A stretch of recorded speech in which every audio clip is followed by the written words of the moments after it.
안녕하세요. 배본철 교수입니다.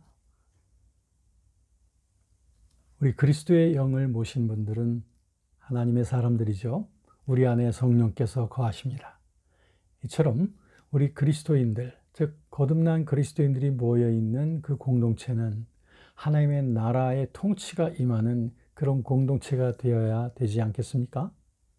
자, 이런 아름다운 공동체, 하나님 나라의 공의와 사랑이 넘쳐나는 하나님의 나라가 구현되어진 그런 공동체가 되어지려면 우리가 어떤 준비를 해야 될까요? 오늘 그 부분에 대해서 우리가 함께 나누도록 하겠습니다. 먼저 하나님의 말씀은 갈라디아서 5장 24절의 말씀입니다. 그리스도 예수의 사람들은 육체와 함께 그 정욕과 탐심을 십자가에 못 박았느니라. 아멘. 네, 정말 하나님께서 원하시는 하나님 나라의 공동체를 구현하기 위해서는 우리 성령께서 우리 공동체에게 원하시는 것이 무엇인지를 분명히 깨달아야 되죠. 성령께서는 우리의 공동체가 정말 거룩한 공동체, 그리고 성령에 이끌리는 공동체가 되기를 원하십니다. 그러므로 성령께서 우리에게 먼저 역사하시는 것은 어둠과 그리고 여러 가지 분열과 그리고 죄악의 문제가 우리 공동체 속에 기숙하지 않도록, 즉 성령께서는 우리의 공동체가 즉 그리스도와의 연합으로 인한 옛사람의 죽음을 확실하게 고백하는 공동체가 되기를 원합니다. 왜? 이런 옛사람의 죽음에 대한 고백을 통해서 우리들은 거룩의 길을 경험할 수 있기 때문이죠. 사실 주님께 온전히 헌신된 그런 건강한 공동체가 되기 위해서는 예수 그리스도와의 연합의 진리 안에 믿음의 뿌리를 깊이 내려야 됩니다. 그리스도와의 연합. 즉 그리스도와 연합된 삶이라고 하는 것은 진정한 영적 생활로 나아가기 위한 필연적 조건이 아니겠습니까? 그래서 그리스도와의 연합의 진리는 예수께서 십자가와 부활을 통해서 이루신 일과 또 우리와의 그 연결이 직결되는 건데요. 이런 연합의 띠를 제공하신 분이 바로 성령이죠. 성령께서는 그분의 능력을 통해서 예수 믿는 신자와 예수님이 서로 연합되는 체험 가운데로 이끌어 가십니다.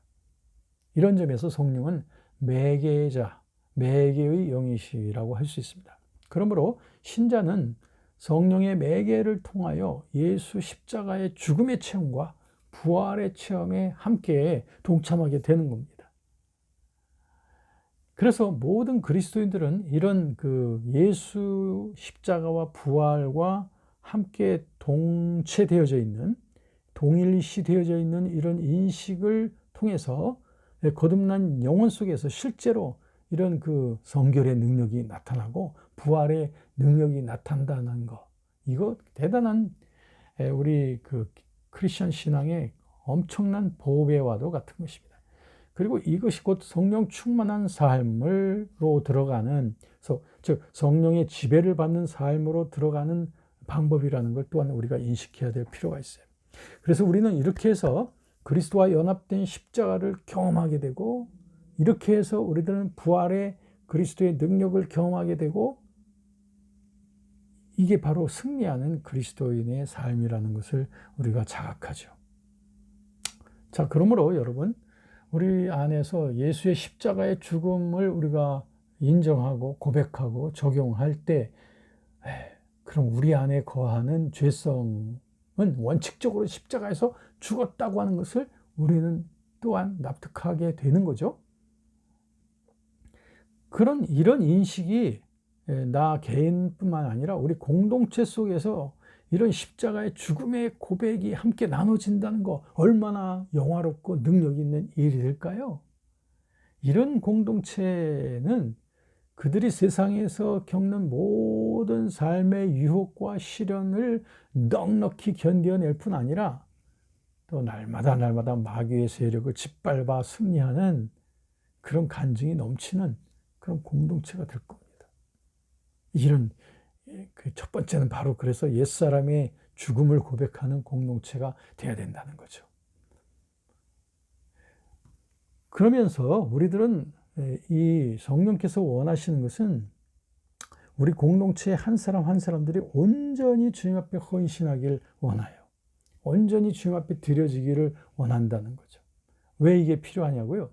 그것은 온전한 헌신을 주님 앞에 드리는 것만이 곧 그리스도의 온전한 통치를 공동체 속에 불러올 수 있는 일이 되기 때문에 그래요. 이건 개인적인 거나 공동체적인 거나 원리가 똑같습니다. 그래서 그리스도께 대한 온전한 헌신은 우리 공동체의 전 존재, 우리의 소유, 그리고 우리의 공동체의 과거와 현재, 미래, 우리의 어떤 실존적인 문제, 이 모든 것의 중심성을 다 내려놓고 그리스도께 이 모든 것의 주권을 다 올려드리는 것을 의미하는 거예요. 그게 공동체적인 온전한 헌신입니다. 한 가지 명심해야 될 것은 그리스도께 대한 전적인 위탁이라고 하는 것은 곧 우리의 의지의 확고한 결단을 필요로 한다는 것. 이건 당연하겠죠?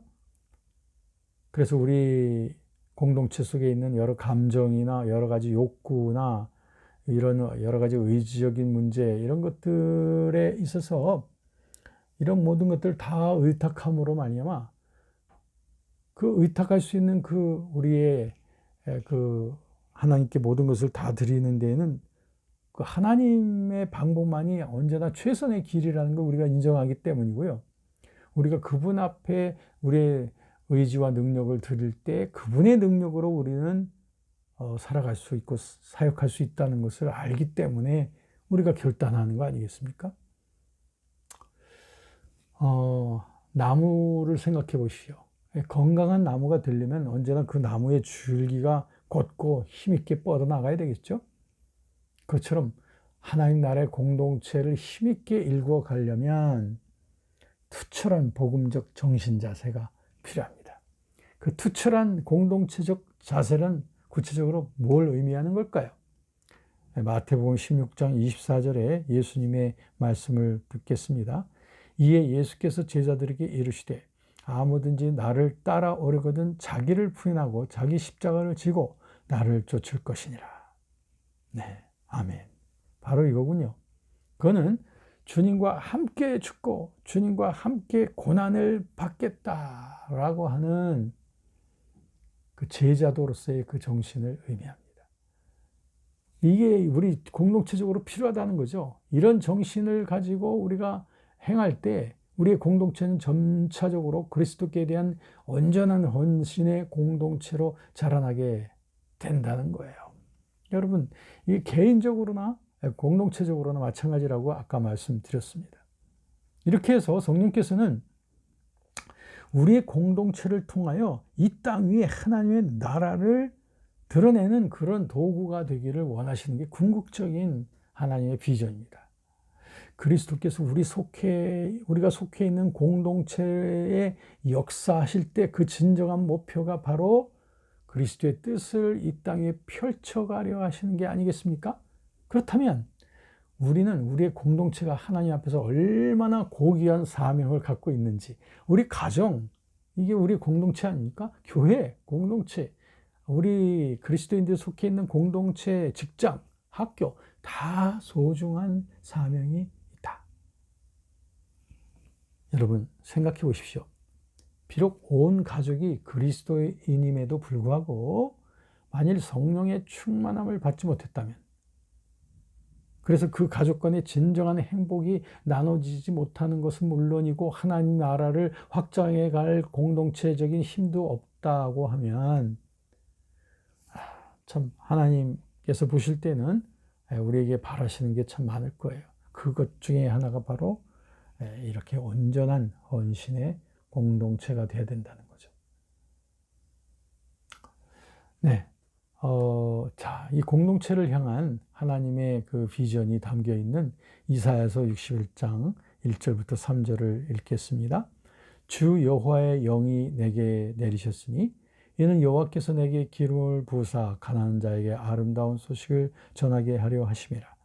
나를 보내사 마음이 상한 자를 고치며 포로된 자에게 자유를, 갇힌 자에게 노임을 선포하며 여호와의 은혜의 해와 우리 하나님의 보복의 날을 선포하여 모든 슬픈 자를 위로하되 무릇 시온에서 슬퍼하는 자에게 화관을 주어 그 죄를 대신하며 기쁨의 기름으로 그 슬픔을 대신하며 찬송의 옷으로 그 근심을 대신하시고 그들의 의의 나무 곧 여호와께서 심으신 그 영광을 나타낼 자라 일컬음을 받게 하려 하심이라. 이사야서 61장 1절부터 3절. 네, 참 영광스러운 이 하나님의 공동체적인 비전이 나타나 있습니다. 그 공동체가 그리스도를 닮아가고 사랑을 드러내며 주의 공의를 드러내며 복음을 전파하는 공동체로서 성숙되어져 가는 거죠.